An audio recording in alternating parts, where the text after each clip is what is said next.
Hi అందరూ ఎలా ఉన్నారు? మరొక మంచి కథతో నేను రెడీగా ఉన్నాను. అయితే మన తెలుగు స్టోరీస్ యూట్యూబ్ ఛానల్‌ని సబ్స్క్రైబ్ చేయడం మాత్రం మర్చిపోకండి. ఇంక కథను స్టార్ట్ చేసేద్దామా? శాంతిపురం అనే గ్రామంలో కమలమ్మ అనే ఒక వృద్ధురాలు ఉండేది.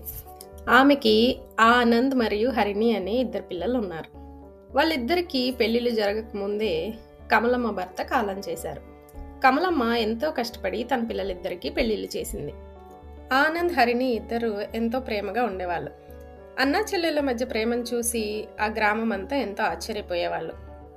హరిణి పుట్టినరోజు వేడుకల్ని ఆనంద్ ఎంతో ప్రత్యేకంగా చాలా ఘనంగా జరిపించేవాడు.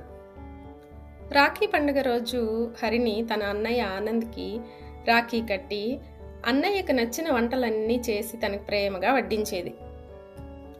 పండుగ రోజుల్లో అన్నా చెల్లెలిద్దరూ తమ రెండు కుటుంబాలతోనూ పిల్లలతో వాళ్ళ అమ్మతో కలిసి ఎంతో సరదాగా గడిపేవాళ్ళు.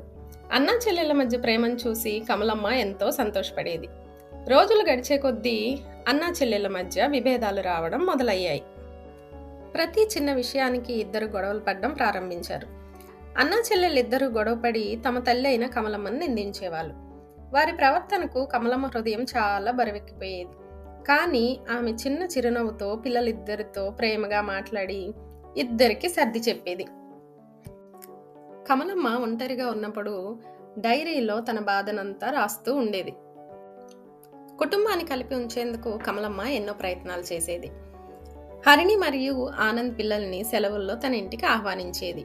పెద్దల మధ్య ఉన్న దూరం వల్ల పిల్లల మధ్య దూరం పెరగకూడదు అని అందరినీ కలిపి ఉంచే ప్రయత్నాలు ఎన్నో చేసేది. సెలవు రోజుల్లో పిల్లలందరూ వాళ్ళ అమ్మమ్మతో కలిసి ఎంతో సరదాగా గడిపేవాళ్ళు. కమలమ్మ పిల్లలందరినీ కూర్చోబెట్టి చక్కగా చదివించేది. అలాగే వాళ్ళతో కలిసి సరదాగా ఆటలాడేది. ఆటల్లో వాళ్ళ మధ్య ఏర్పడిన చిలిపి తగాదాలను తీరుస్తూ వాళ్ళందరూ సరదాగా ఉండేలా చూసుకునేది. ఆ పిల్లలందరికీ అమ్మమ్మ చెప్పే కథలంటే ఎంతో ఇష్టం. రాత్రి పడుకునే ముందు కమలమ్మ పిల్లలందరికీ కథలు చెప్తూ చక్కగా నిద్రపుచ్చేది. కమలమ్మ తన పిల్లల దగ్గర కోల్పోయిన ఆనందాన్ని తన మనవళ్ళు మనవరాళ్ళ దగ్గర పొందేది. ఒకరోజు అకస్మాత్తుగా కమలమ్మ అనారోగ్యానికి గురై ఆసుపత్రిలో చేరింది. హరిణి ఆనంద్ ఇద్దరు తమ తల్లిని చూడ్డానికి ఆసుపత్రికి వచ్చారు. కానీ అక్కడ కూడా గొడవలు పడడం ప్రారంభించారు. అది చూసిన కమలమ్మ తన ఇద్దరు పిల్లల చేతులను జతచేసి, మీరిద్దరూ ఈ గొడవలు ఆపి ప్రేమగా ఉంటే చూడాలనేదే నా కోరిక అని చెప్పింది.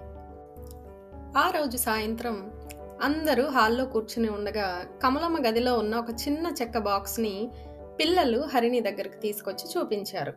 అందరూ కలిసి ఆ బాక్స్ను ఓపెన్ చేశారు. అందులో కమలమ్మ తన పిల్లల గురించి రాసిన ఉత్తరం, అలాగే పిల్లలందరూ సంతోషంగా గడిపిన క్షణాలకు గుర్తుగా దాచుకున్న ఫోటోలు కనిపించాయి. కుటుంబం మొత్తం కలిసి కమలమ్మ రాసిన ఉత్తరాన్ని చదివారు. అందులో కమలమ్మ ఇలా రాసింది: మీరు ఇంతకు ముందులా ఒకరితో ఒకరు ప్రేమగా ఉండాలి.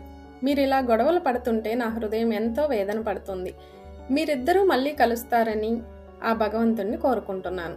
డబ్బులు కోల్పోతే తిరిగి సంపాదించవచ్చు, కానీ బంధాలు బాంధవ్యాలు కోల్పోతే మరలా తిరిగి పొందడం చాలా కష్టం అని ఎంతో బాధగా రాసింది.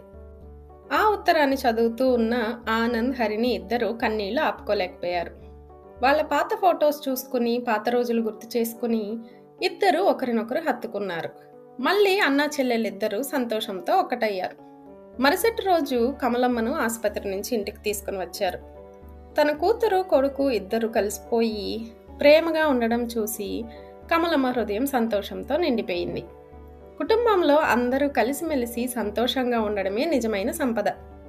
ఇకపై ఎప్పుడూ మీరందరూ ఒకరి బాధలో ఒకరు తోడుగా ఉంటూ సంతోషాన్ని అందరూ కలిసి పంచుకుంటూ హాయిగా జీవితాన్ని గడపాలనేదే నా కోరిక అని చెప్పి ప్రేమతో కుటుంబాన్ని హత్తుకుంది కమలమ్మ. ఈ కథ మీ అందరికీ నచ్చింది కదూ? అయితే తెలుగు స్టోరీస్ యూట్యూబ్ ఛానల్ని లైక్ చేయండి, షేర్ చేయండి, అలాగే సబ్స్క్రైబ్ చేయడం మర్చిపోకండి. Thanks for watching Telugu stories.